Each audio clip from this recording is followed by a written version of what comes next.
Dulcie. I'll leave it short as that because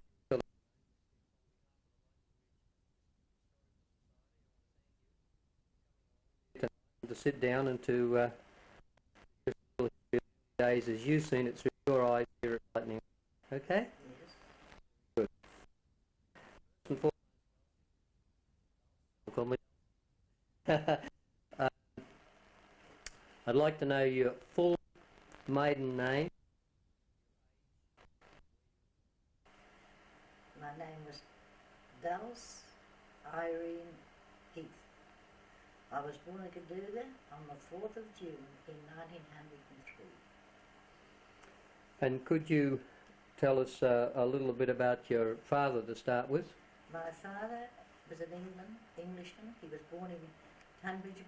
He was born in Tunbridge, Kent, on the 22nd of September in 1873. Mm-hmm. He migrated to Australia, he and his younger brother, in 1891, and they moved up to Gaduga, where an elder stepbrother lived, who was named Walter Baker, and he lived up there.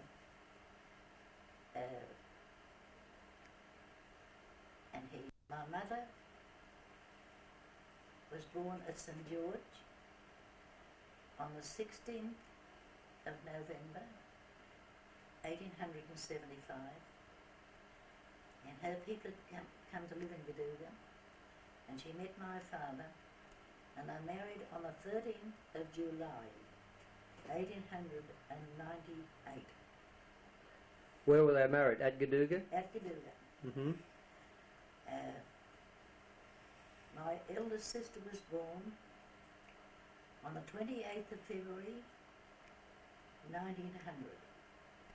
Her name was Alice.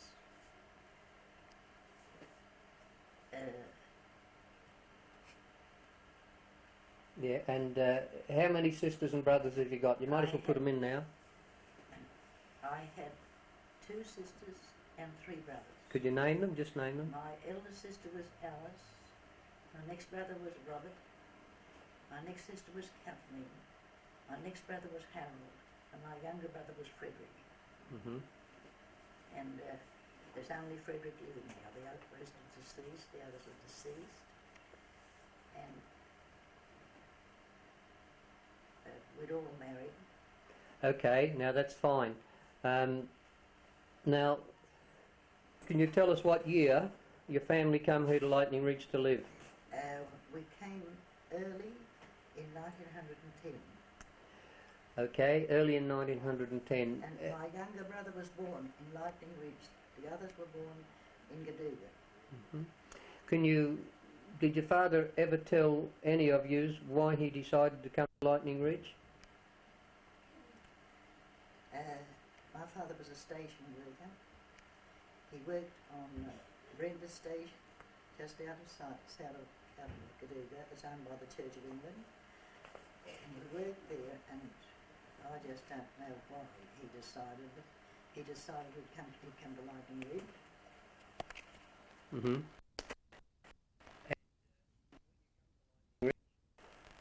Did you have a home here to come to, or did you build a camp? My father built us, a 2-room place down near Angleville Hill. What was the open cut? Just down from the open, what was that mine there? From Angle. Yeah, where Bonnie's husband was. What is it? Walk-in mine. Yes, the walk-in It- mine.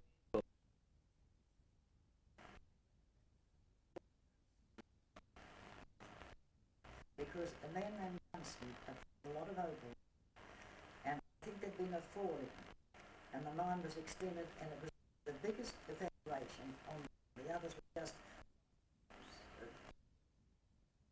But his had fallen in, and it was a big evacuation up there, and we kids could run down, and pull it down. Yes, Dunstan's mine. I recall Dunstan's mine. Dunstan's mine actually fell in. That's right. Yeah, Dunstan mine was on the Angledool field, That's on the right. new Angledool field, yes. That fell in.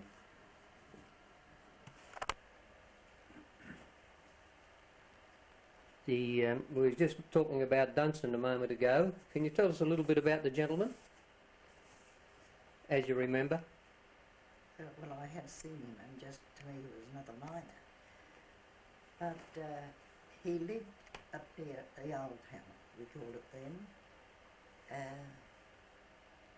And we passed his place on our way home from the school. And one afternoon we came out of school, and I think the police sergeant was there. And somebody told us that Mr. Dunstan had shot himself.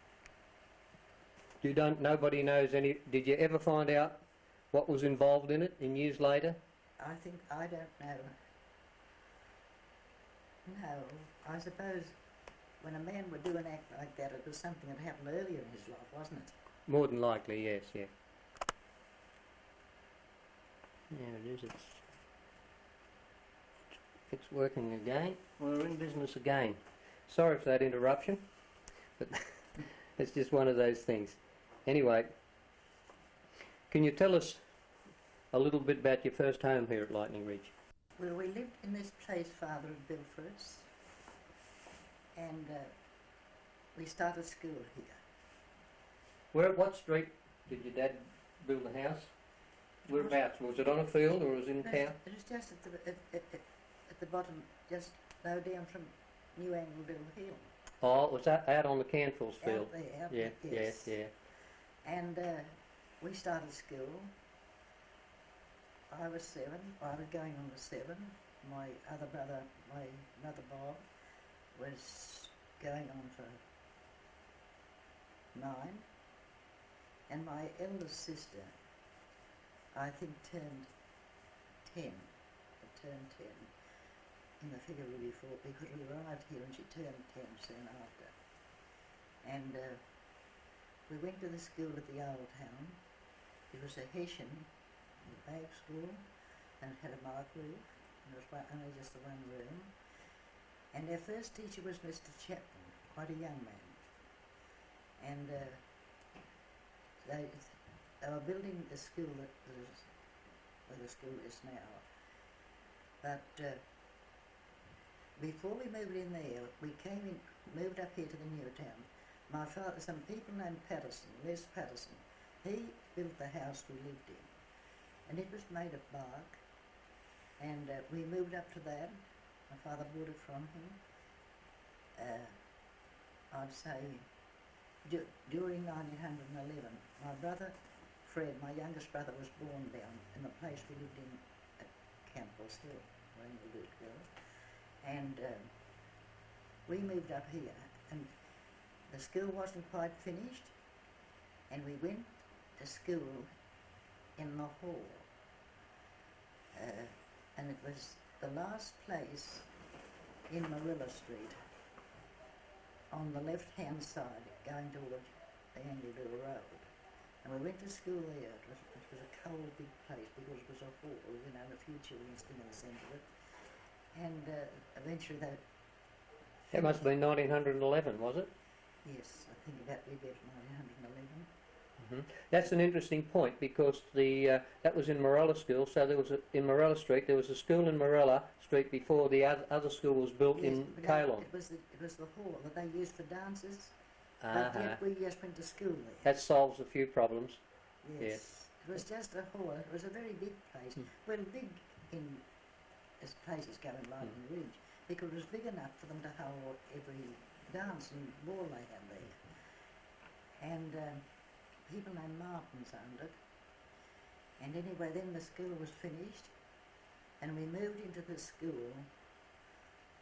Our teacher Mr. Chapman had gone, and our teacher then was a Mr. Rouse, and he was not a married man, he was a single man too. And then we moved into the school at where, I don't know what they call the street where the school is now. Ceylon Street. Well, we moved there, and it was just one room, and all the classes were held in one room, and we're getting a new teacher.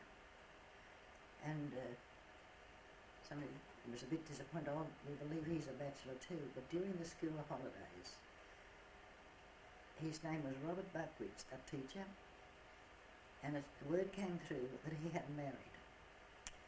And he came up with his young wife, and her name was Clara, and her name was Clara Pratt before she married him. Anyway, they came there, and they had their, I think, first, second child while they were living there in the school residence. And I think the teacher stayed for 3 years. And when he left, we got a teacher named Mr. McCara, and he made the biggest impression on my life, although I realise now that Mr. Buckridge was a very knowledgeable man, and he was a, I don't know if he could impart his knowledge as well as Mr. McCara could, but he was a very tall man, Mr. Buckridge, and he had a great singing voice.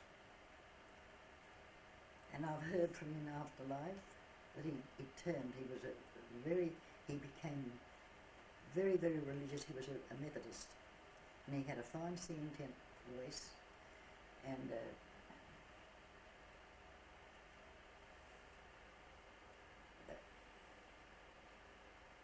I really think that he didn't have the temperament to come to a little country school like this, because if we annoyed him, he'd call us a lot of bush rubbers. But I know that he was a very knowledgeable man when I can think of him now, and he was very fond of music and poetry. How many children approximately were at school that first year, 1912, that'd be now? About between 30 and 40. Between 30 and 40. Yes. Mm-hmm. And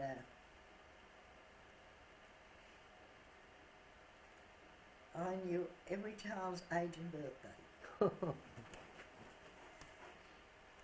We had an inspector named Mr. Clements used to come up, and he was amazed at my memory. And Mr. McCara had come by then, and he told me once, he said, written in this book of records here by Mr. Clements is a tribute to your memory. Because I remember Mr. Clements asking to Mr. McCara, the teachers or children all know their age and their birth dates? And Mr. McCara smiled, and he said, well, if they forget, we have one pupil in the school who can remember them all. And he said, who is it? Mrs. Dulcie. And he called me up and he asked me a few questions about different things, and I just answered him and told him. And Mr. McCara said he wrote in the book that he'd met the child with the greatest memory that he'd ever met at Lightning Ridge, and was Dulcie. That's very, very interesting. Now, how many years were you at Lightning Ridge? I was at Lightning Ridge, and then in 1915 I got my QC.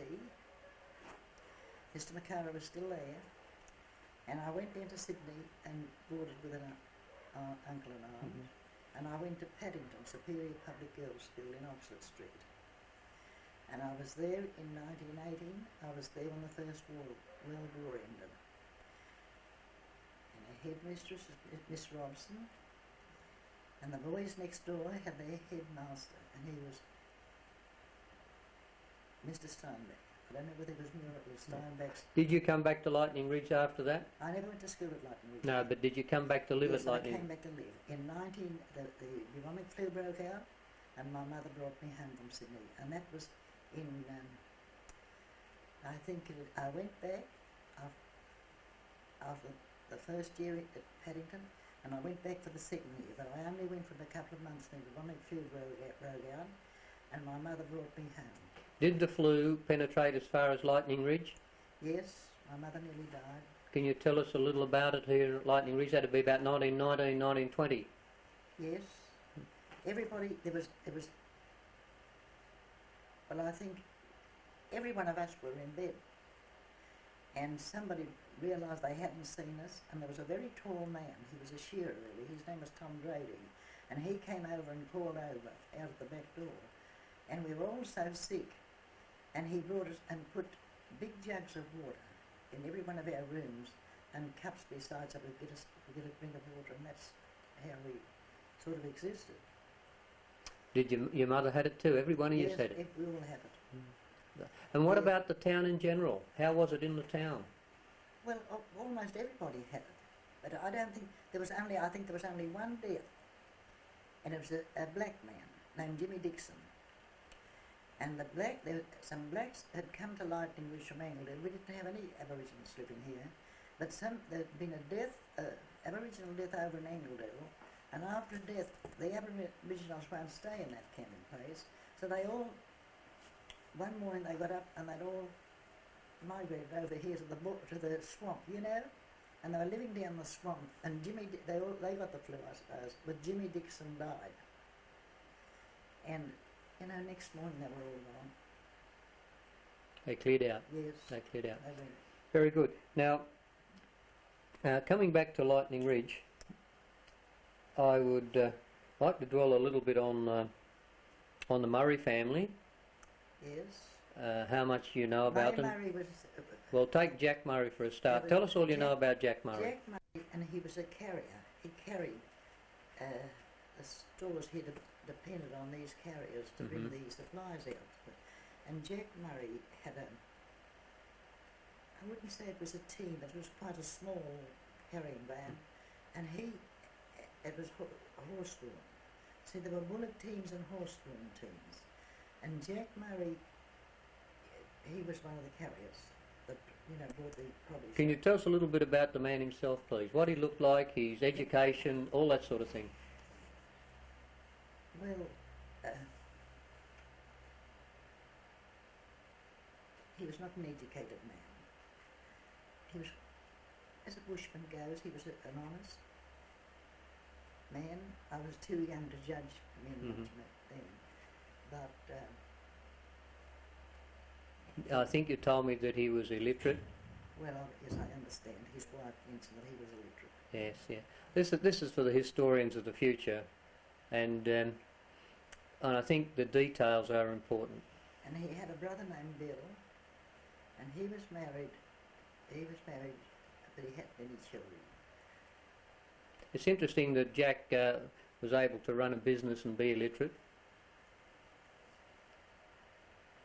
I think people were more honest then, and because of that innate honesty in most people, all he had to do was load up his wagon and bring it out and deliver it to the different stores. There was Mandican and Nabob had a store. They were Indians, and just further down, Charlie Nagaya had a store. He was an Indian.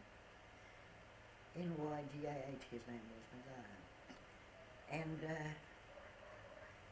he was a different caste to Mandican and Nabob. Mandican had married to a very cultured woman. Her name was Winifred Doyle, and I believe she was a relative to Tui's, the Doyle people. But she was a very well-educated woman. He bought her a beautiful piano, and she had it at the back. She used to play it. And she had 4 children, that I remember. Maybe after she lived she had more. But the guy had never married. And he had a store that he later sold to Tom Irwin. But I'm talking about the Murrays. Can you tell us all the names of all the children? Of the Murrays? The eldest down? Victor was the eldest boy. May was the next girl. Jack was the next boy. And then there was Della. And then there was Florrie. And the younger one was Leslie. And May had married Frank Kite, the shearer. And she had her first baby that she called Johnny Kite. She had her first baby, and next day, Mrs. Murray gave birth to Leslie in one room, and May was in bed with her first baby, and her mother was in the other room in bed with her 6th baby, I think it would be. And May was only quite young. She was only about 17 or 18. She was 6 weeks younger than I. And I believe Victor married a girl from Gaduga. Did any of the Murray family at all, besides the father, get involved in Oval? No, not really. It's strange considering that the father was the first miner really here. Yes, well, I don't know whether it was the Louis, whether he picked it up on the top. I don't know whether he dug a mine to find that opal. Yeah, the children picked it on the top, and the mines department said that they'd done some digging. Well, he may have done digging then, but I think the opal was first alluvial. You know. Oh yes, it was. It was definitely the children found it. Yeah, yes. On the knobbies. That's right. Yeah, it was definitely was. Yes. Yeah, yeah. His children, whoever they were at the time. Well, it'd be Victor and Maeve, I think, because they'd be the only ones not big enough. I think their original boundary rider's hut was down where Underwood's homestead is, Baruma is now, in that area. Well, it was called Wollongullen. Yeah, Wollongullen then, yeah. And people named Jack Rouse and his family lived in that. And his mother was the midwife in Gaduga, and she attended my mother at all of our births. She even came from Gaduga over here to Lightning Ridge for my younger brother's birth.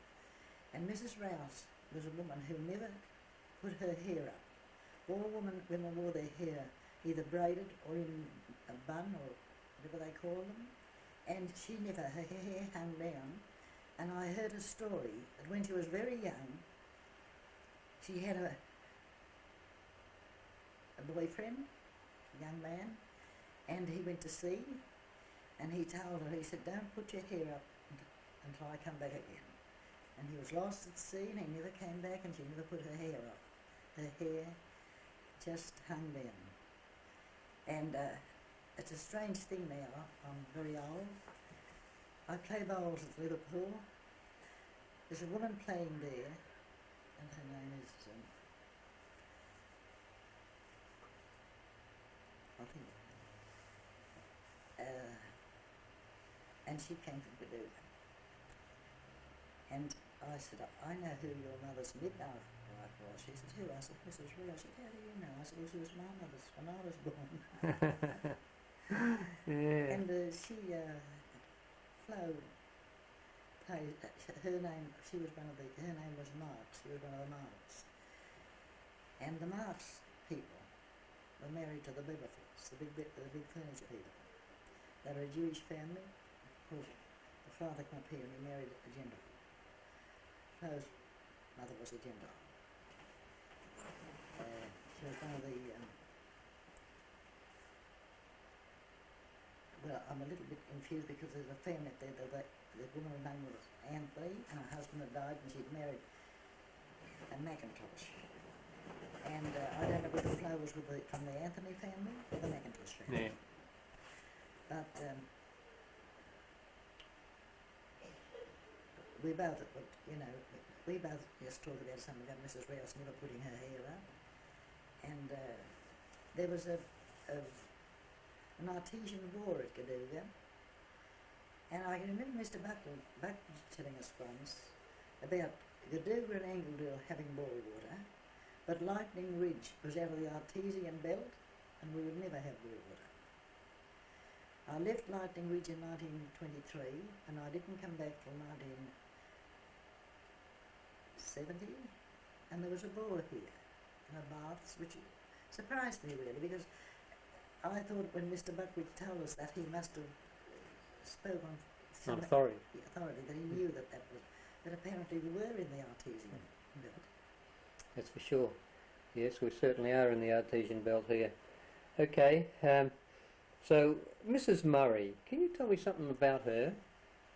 Jack Murray's wife? Jack Murray married Florrie Hennis. That's old man Jack, it had the teams. Yes, he was married to Florrie Hennis, and she was a very young girl when he married her. I think he was much older, well, some years older than she was. And he was quite a well set up man. But what about her? Did you know her personally, on a very personal level? Oh yes, Yeah. she was a wispy, widowy woman with a rather quick mind, and spoke her mind a bit. Can you describe what the woman looked like? thin, Yes, a thin, wispy woman. yeah, And, dark-haired, light-haired. Dark-haired, Mm-hmm. which was straight, but she wore and she was a very beautiful dancer. And Jack Murray himself didn't dance. Can you describe what Jack looked like? Yes, he was a square-built man. That's how I just remember. He was just a square. No, I'd say he was about 5 feet.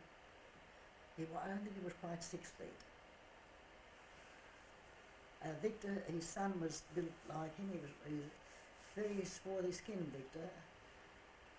I believe he later married a girl named Gracie Rouse, who was a granddaughter of the midwife, you know. And was May married Frank Kite? I don't know who Jackie married. Della married Wally Kennedy, and my sister married an elder brother, Stan Kennedy, and her daughter was with me tonight. So Della Murray was my niece's aunt by marriage. When you were here in those earlier days, was Charlie Nettleton still here, or had he moved on? No, I think he was at the 3 Mile when I first came here. Mm-hmm. Did you ever meet the man personally, or see him? No, I may have seen him, but at that time, children didn't approach adults. You know, we were children, they were adults. You were seen but not heard. There were quite a lot of very interesting people here. Ian Idris. Did you meet Ian Idris when he was here or not? Well, I've seen him. Yes. But he wasn't anyone then. He was just a young fellow, and Yes. He was here in 1908. yes, and he wouldn't wash his clothes. He'd dry blue them all the time. Where'd you pick that one up from? One town that lived at the 3 Mile, the men he camped with all were very annoyed with him. The men were scrupulously clean. They'd come home and they'd have to draw buckets of water from our mine holes. But they always, you'd see they're washing out in the line. But a friend of mine told me that the men were always annoyed because Ian wouldn't wash his clothes, he dry blew them, take them on the line. But Ian was a morose. I worked at David Jones in later years, and I used to see Ian Idris. He used to travel on the tram sometime, and he was still this.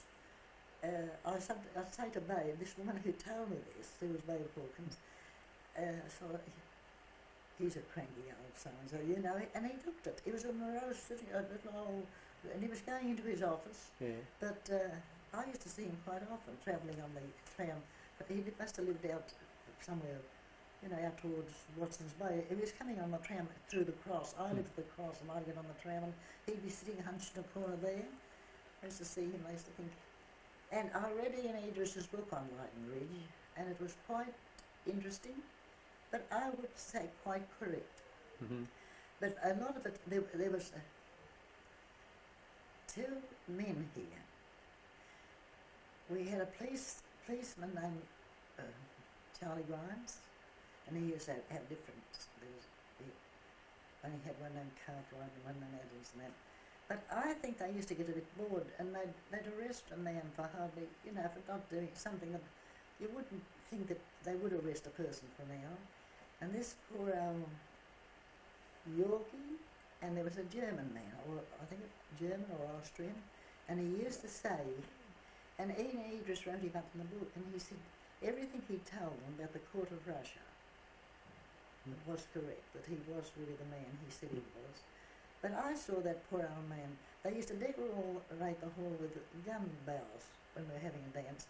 And when it came supper time, all the men had come from the billiard room or the hotel for the cup of tea and the sandwiches handed round. And this poor old chap had wandered in, and he went to lean against a treehouse. And he fell over. And you know, those 2 policemen just pounced on that poor old man and arrested him. And that wasn't an offence, really. No, that's for sure. Well, that was very interesting. And who else was here? We had a chap here, he was a very good tennis player, his name was Ernie Delory. They told me you played a bit of tennis too, didn't you? Yes, I played tennis. Tell us about Ernie. Ernie Delory was an engineer.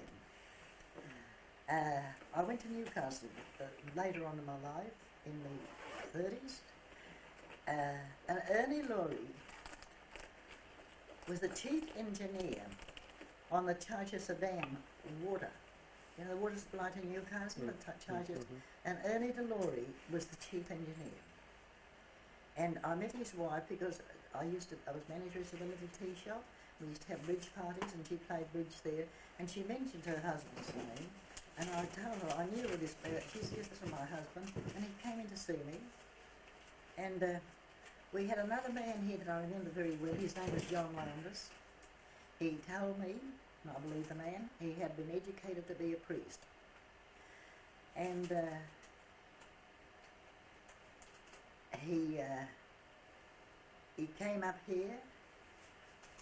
He neglected himself a lot. I wouldn't say he was scrupulously clean, and he always had these great big boots on. And I remember one time he lost his dentures, and he found them in the toe of his boot.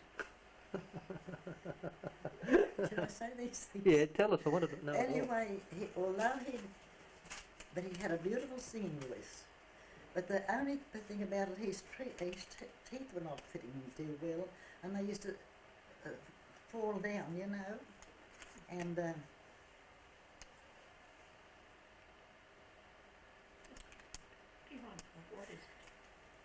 finish your story and then go on to that. I can't read it. He used to fall down. His teeth would fall down, but still he had this beautiful voice, and he used to sing these beautiful, Just a Song of Twilight, and beautiful old songs. And he used to play the piano, and he had a beautiful touch on the piano. Yeah. Well, that note just said, what about the girl who wrote that poem, Black Opal? The book. Or the book, Black Opal? Yes, one afternoon, my father worked out in Bunbury. And What year was this, roughly? I'd say about 1913 or 1912. And we used to go down to Wollongullo when they'd kill a sheep on Saturday. If my father was coming home for the weekend, he'd pick our portion up and bring it home to us, you know. We hadn't fridges or ice chests. We used to salt the meat and have a safe. And anyway, father didn't come home, so my mother sent my sister and I down to pick it up. We went down and picked it up, and I remember it was in I think it was a sugar bag. It was wrapped up, and it was in the sugar bag, and we put a stick through it, and we were carrying one in each, walking through the bush, and we're coming down from Wollongullo, over the hills, Robbie Hills and that, you know, as you walk up from Wollongullo. Yeah. And here was a woman walking in the bush, and I knew that she wasn't a local. My father's family in England, he had 3 sisters, and they used to send us all these snaps out. And she was dressed as I could imagine my aunts were dressed in England. She had the skirt on and flowers, you know, and rather a large hat. And she had a notebook and a pencil in her hand. And she spoke to us, and we spoke to her. She said, "Oh, I'll help you." And she came and took one into my younger sister took one into this thing, and we walked up with it. And she asked us where we lived, and she took us home. And she said to me, "I'd like you to come for a walk with me this afternoon till we see I see the wildflowers." And round the government tank down there, these water lilies used to grow, and they grow in profusion down there. And a thing we used to call a sweet pea, it was like a wild sweet pea, and of course the paper daisies, and quite a few flowers grew around there. So this one asked my mother, could she call back up, and would I go and spend the afternoon with her walking? Yes, and she said, "I'm Catherine Pritchard." That was Susanna Pritchard. Who wrote the book, The Black Opal. She was the authoress, you know? Yes, it's very interesting. I haven't heard of the book, and I'd love to be able to find a copy and read it. Well, I spent one full afternoon with Catherine Pritchard, walking around picking wildflowers. Did you ever see the book after it was wrote? Yes. It was given me. Oh, no. And what did she write about in the book? She wrote one book, and these... The one called The Black Opal. What did she write about? But what was the subject material? No, I didn't read it then. I don't know why I haven't read it. And she wrote another book, and I forget what she called it. But Mrs. McCara told me that it was based on Florrie Moore. This is the tennis player, the girl who played tennis so well, that lived out at Cleveland. She said it was based on her birthday party, a big birthday party they had out there for her. And she said Catherine Pritchard had based that story on that, and I'd never read that book. But I was always, and next day she asked me would I go again with her.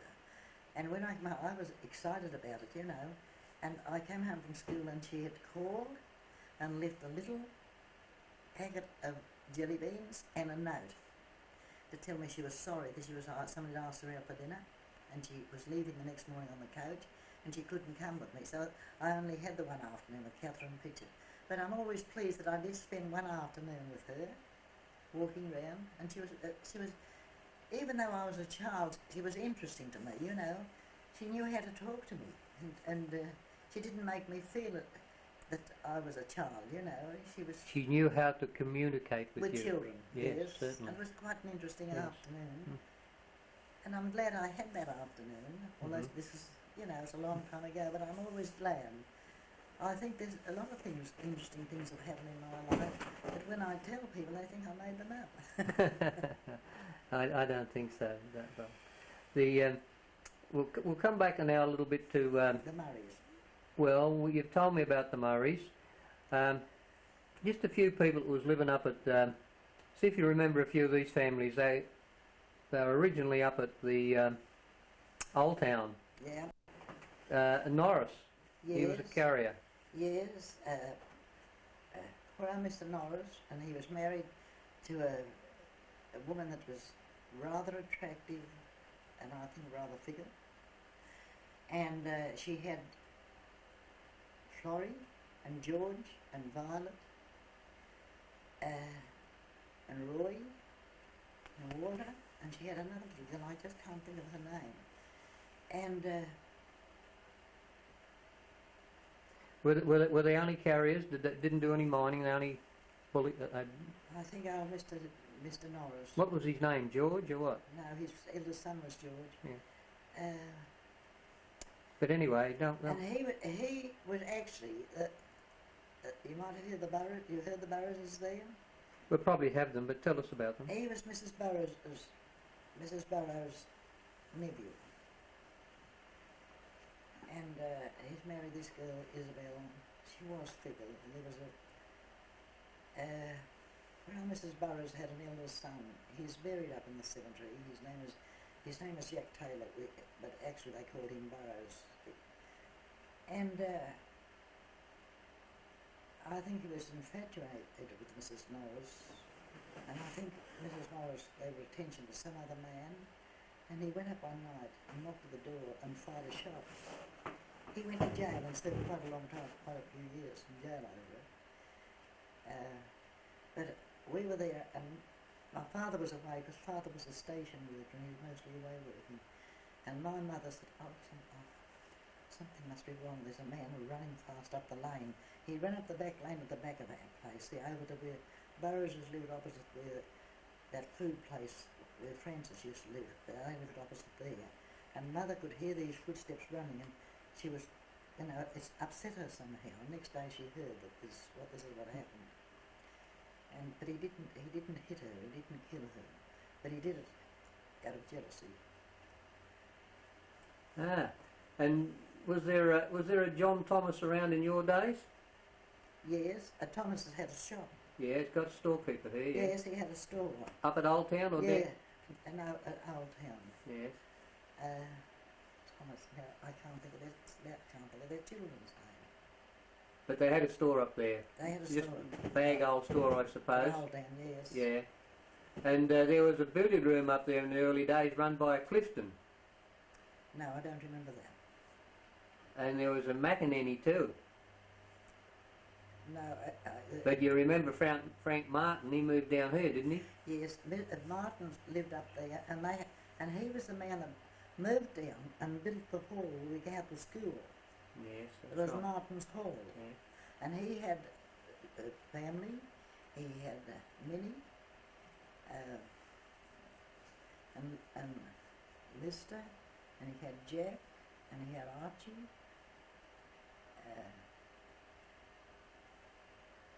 They lived, that place went on it was the last place in Marilla Street as you were going along the Angleville Road before, where it went straight on down to the government tank. And Oh, yes. Darby's yes. at the government tank. Yes, get Darby's at the government tank. Who used to bake your bread in those days? Wasn't a fellow by the name of Shapecott? I don't know. I know. Can't remember who the Mr. baker was. Howe, the first baker I can remember was Ted Howe. And he was married to one of the Dorrington girls. Was he at Old Town or down Newtown? He was at Newtown here. Yeah. There's a place there now, it's looked like a butcher's shop. There's been a butcher's shop there, you know? Yes. That old place? No, it wasn't there. It was down... Where did I say? I thought, well, that's Mr. Atkins lived. And Down near the Black Oval. yes, just past the Black Oval, between the Black Oval and Mrs. Jolly's shop. Yes. Ted House, and he was married to Dorothy, Doc Dorrington, and he died very young. He got pneumonia and died. What about Darby? He was a bit of a boxer, wasn't he? Fighter or not? Do you know much about him personally? Well, old Darby, he'd been a policeman. Had he? Early in life, I think he'd been a policeman. And he had a daughter named Florrie, and she had married a policeman named Tuck. Did he have a daughter named Molly too? Yeah. Molly, no. Oh, that was his wife, wasn't it? Yes. No, his wife wasn't. His wife was Anna Anthony. She was one of the Anthony. She's an aunt to the woman I play bowls with. Molly Darby must have married one of his sons, did she? She was named Molly Cooder Barron, and she was a lovely, cultured, well-educated girl, and she married George. And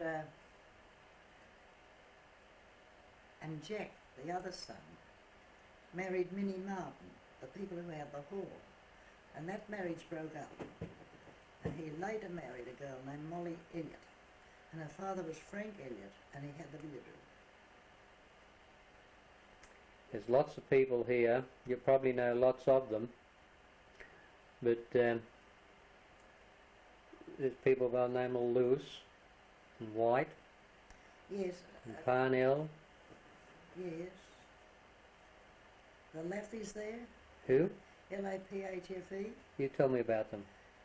Well, these people, there was a man and a woman, they had this son, Vincent.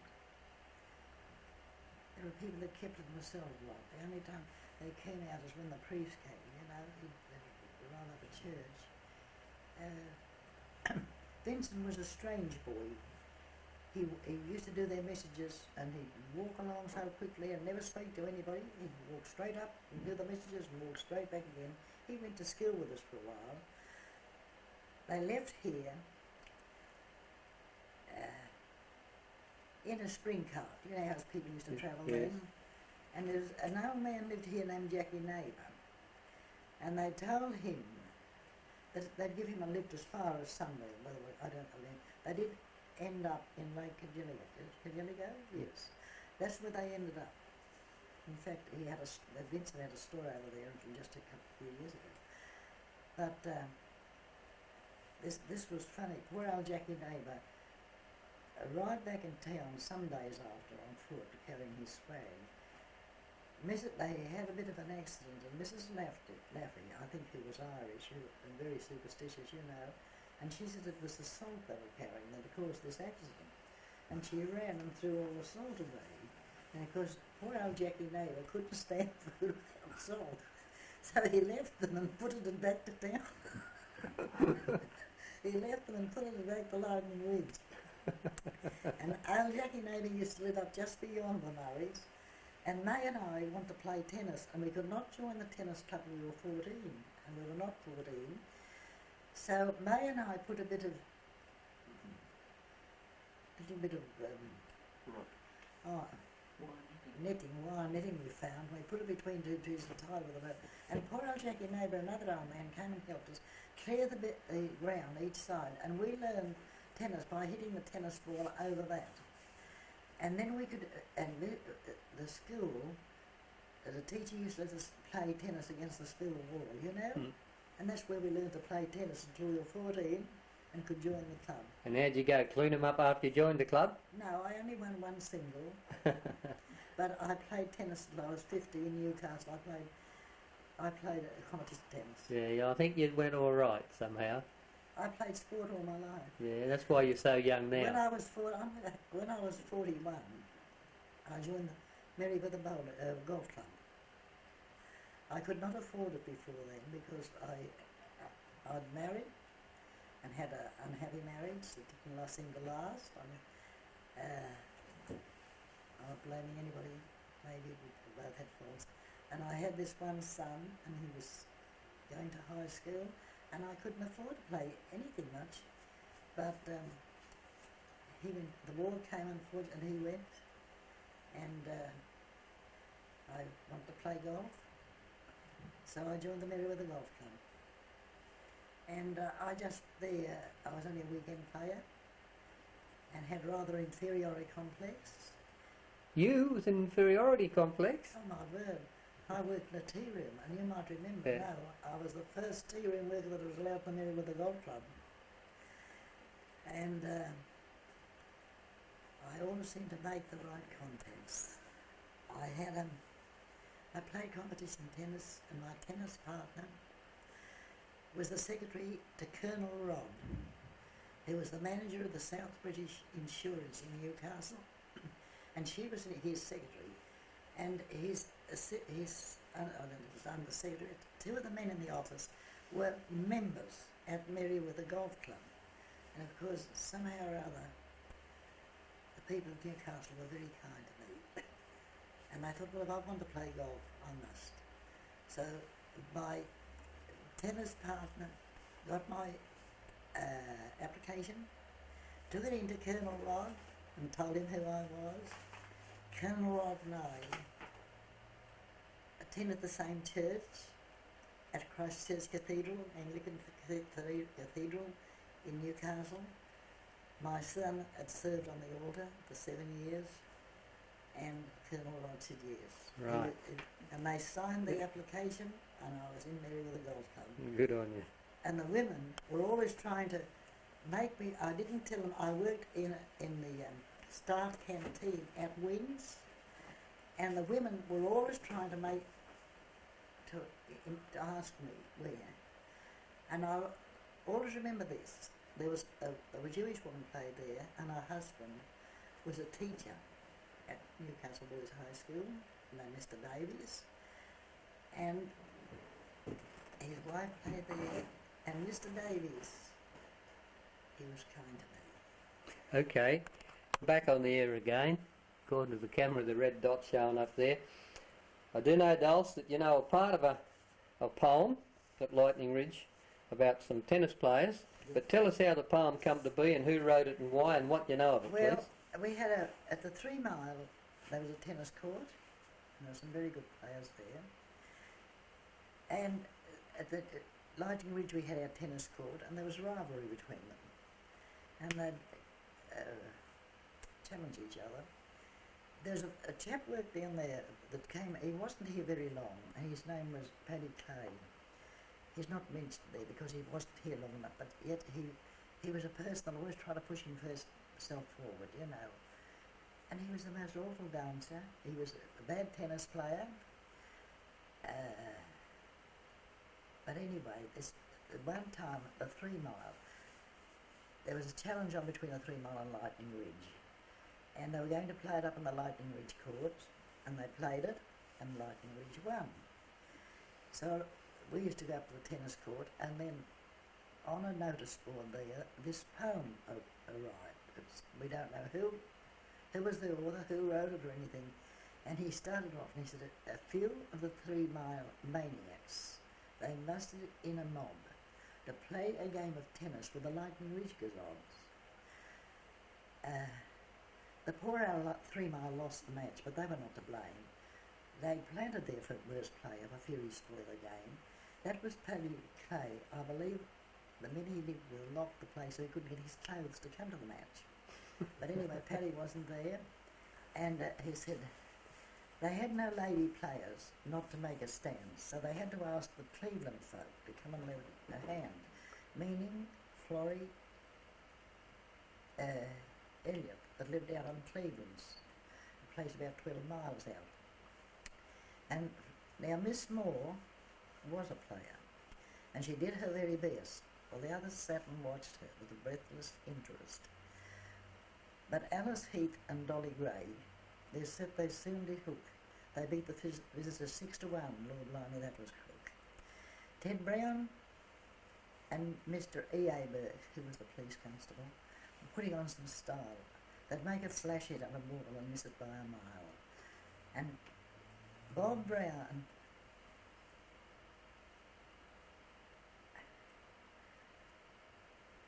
and now who was that? Ted Brown mystery over it. Bob Brown and Charlie Grimes, of course, all records try to break, but both have showed a better hand at drinking tea and eating cake. And poor Al never hopped around the court with a smile upon his face and tried to cheer his partner to save them from disgrace. But anyway, when the game was over, they went and had a beer and said we surely would have won if Clay was only here. That's the fella they hid. Yeah. That's the fellow that took his clothes. Yeah. So he couldn't get there. Is that loud Premonition enough, of the Matt? G-Band Polo Club, isn't it? Is that loud enough? I think we'll get that, yes, yeah. And you know, the Bradys, now they don't mention the Bradys. Phil Brady was an Opal buyer. He lived in the first house on the approach to Newcastle. Down here, yeah, where Walfords live now, straight down on my corner here. Yeah. Yeah. Built it in 1907, 1908. And he had a big well there, and he had his own water supply.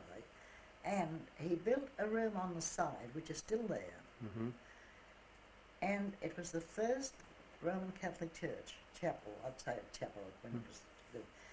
And when the priest would come, he would stay at Brady's, and all the Catholics would go to church up there.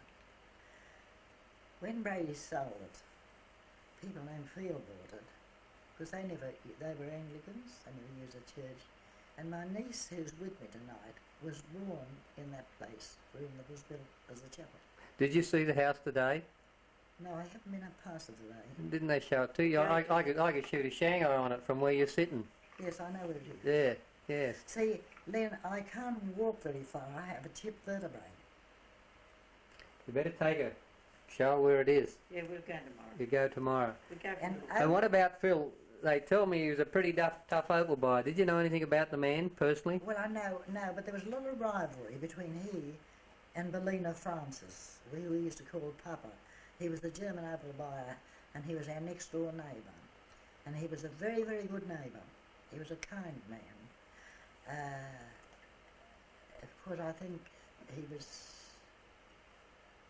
Yes, he was a kind man. He had 2 sons, Jack and Billy, and they've both all passed away. And just today I've been up to our cemetery and was pleased to see that at last the Francis graves have a headstone. Yeah, I knew Jack. Because they were identities. Now Jack and I sat the QC together, and they were our next door to neighbours, and their mother had gone to America, and after she'd left, Papa Francis, or Bellina, had married this beautiful Irish girl. She was Kitty Huggard, and he married her in Whitecliffs, Orwell Canner. She came out from Ireland with a sister, and she was a beautiful woman. And he brought her over here, and he built this house, and they lived in it, and they had the 2 boys, Jack and Bill. And Bill had all... well, Mr. McCarra, my school teacher, in later years, when I met him in Newcastle, he said Bill was the most wily, artful pupil he'd ever met. But he was a very rather... He had his mother's Irish good look, And Jack was typically the German. German. Jack ended up a buyer like his father. He was buying opal in 1962 when I first came to Lightning The Ridge. last time I met Jack was in Hampton Court. He and his wife had a suite rooms there, and my father and I went there and had supper with him one night. And he and his wife Mary were there then. And Jack then, that was I think in about, it was just after the war, the Second World War. But Mr. Francis was our neighbour during the First World War. Can you describe what he actually looked like? His size, his Yes. demeanour, his face? He was typically German. He was heavily built, and I'd say solidly built, and Fair or dark? a medium colour, Mm-hmm. and rather even features, as Jack had. Jack was very like his father. Bill was like the mother. And the mother, Kitty Huggard, later on, she went over to America, and just then, there was a lot of opal appeared on the markets of America, and they realised there was no duty paid on it. One stone in particular could be easily identified, and Mrs. Francis and the purser on the boat were arrested and placed a big trial in America for smuggling opal. And every Sunday the truth had come out, and they'd have on it this in large letters, the beautiful woman with the baby eyes. And my mother tried to shield Jack and Billy. My mother sort of mothered them, you know. Mm-hmm. And she used to try to shield them. She said they shouldn't do that. Those poor boys have to live through that, you know. But she was a beautiful woman, and she was a kind woman. And Dick Huggard, her brother, you know, Victor Duplain shot him up in the billiard room. Yeah, tell us the story, the whole story. Start from the beginning on that. Well, I lived in Sydney. My father was up here at the time. My mother had passed away, and my father came back to Newcastle. Approximately what year was this? Approximately. It's one of, it was, I'd say it was about 1943, 44, around about that year. My father was up here, but Dick Huggard, my father at the time was staying with an old man named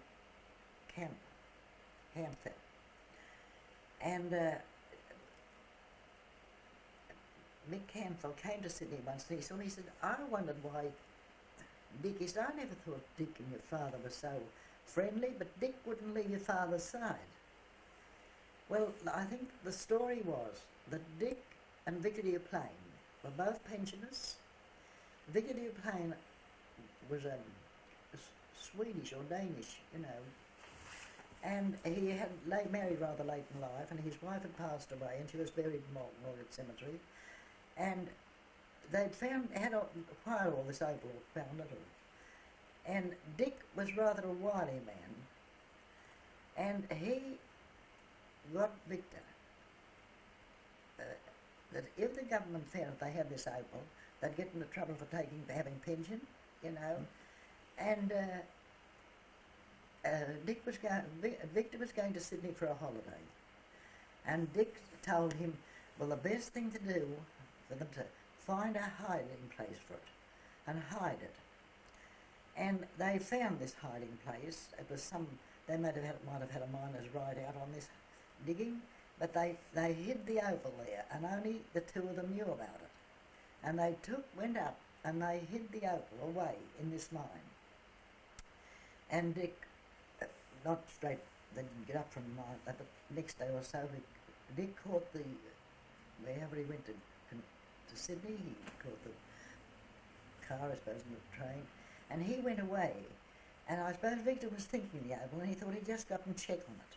So when he went up, he realised all the opal was missing. And right away, he blamed Dick that Dick had taken it to Sydney and sold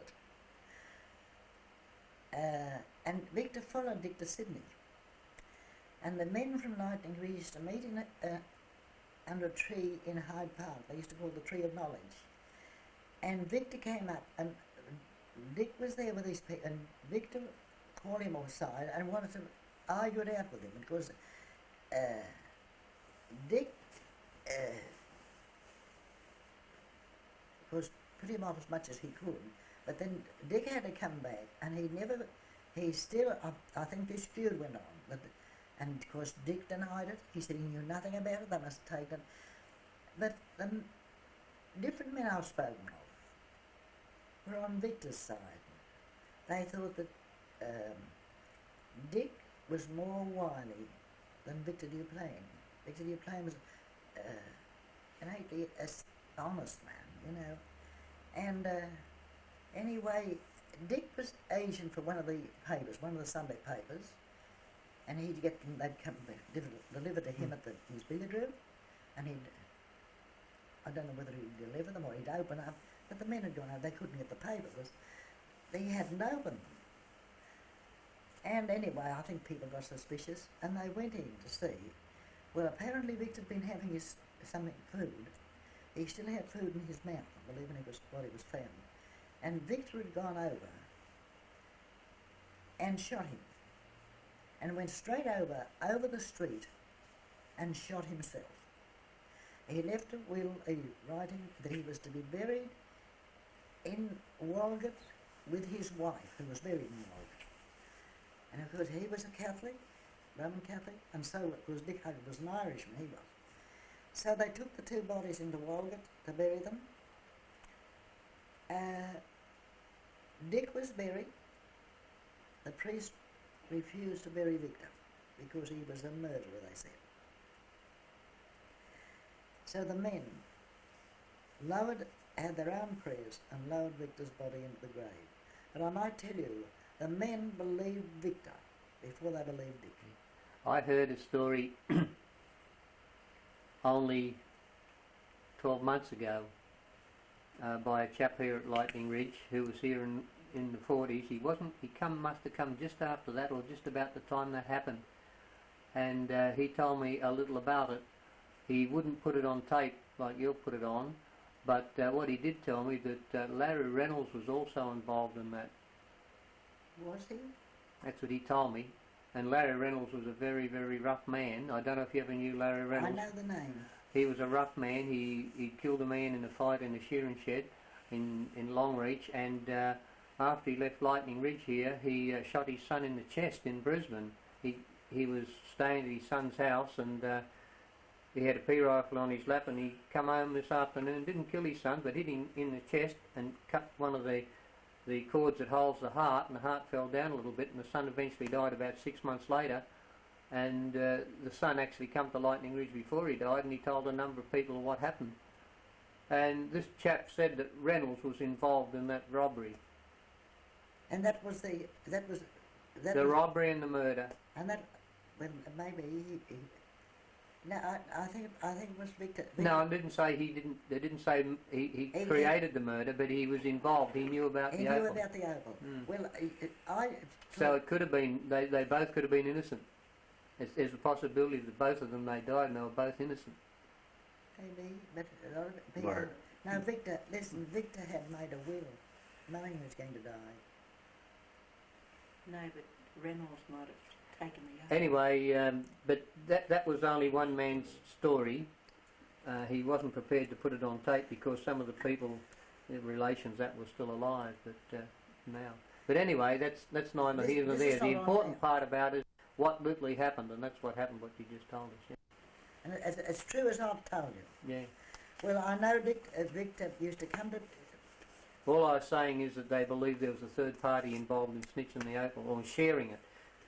Maybe. Yeah, and Larry Reynolds was the person that was involved. He was an opal buyer, see? Yes. And he would be able to handle the opal. Well, the people, this is off, isn't it? Keep going. No, I'm not going to talk. Why? Look, nobody's going to see this. No, nobody's going to see this, so don't worry about that. You don't have to worry one little... I don't know who the men are, but some people thought that Jack Francis was the receiver. Mm-hmm. See, because he was Dick Huggett's uncle. Mrs. Francis was Kitty Huggett. Well, I don't know. I wasn't here, but I was so worried that my father was still up here, you know. Yes. sort of sent a chill to me because I knew the two men. Yes. And Victor Duplain was a very likeable person. He spoke with his accent still. And he'd married rather late in life, and the woman he married was quite a nice woman. I say a lot of these opal miners, they'd strike opal, they'd make a bit of money, they haven't ever married. They'd go to Sydney, and they'd sometimes come back with a wife. I don't know whether they advertised them. I suppose they might have. They had personalities and they could present themselves. They may have met these women, but I think some of the women had had a life